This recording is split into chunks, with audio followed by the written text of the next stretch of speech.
Hello everybody, welcome back. Today as well we have got you another video. In this video I'll show you how you can add music in CapCut. But before that, please do make sure to like our video, subscribe our channel, and yes, without any further delay, let's get into it.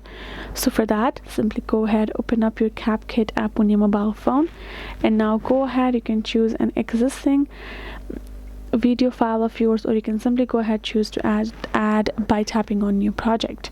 Right over here, once you have got your particular video, if you see here in this bottom section, you will find all kinds of icons for you to simply edit it. Among them, simply go ahead, tap on this option of audio, and now you have sounds, copyright, sound effects, extra, and voice over.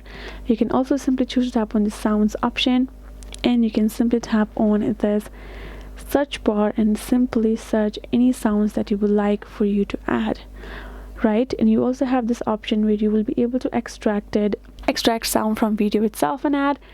And you can also choose to simply go ahead, select from your device by tapping on it, and now you can go to browse or shared and simply go ahead choose this sound for you, and you can add them. So for example, if you have simply chosen a song for you, you can go ahead, tap on it. Once you're done, you can tap on this plus icon, and now that particular sound will be added to your video just like that. You can say this is our sound, and right now I cannot simply make you hear it because of the copyright issue. If you do that, you will be able to simply add the sound to your video just like that, and you can also choose to edit it accordingly whenever you want. If you go back, you do have a option of simply adding a voiceover to your video as well. You can decode it, extract it, and you can simply add it to your video like that over there. So that is how you can do it. Hope this video was helpful to you all. Thank you so much for watching, and yes, I'll see you guys in our next video.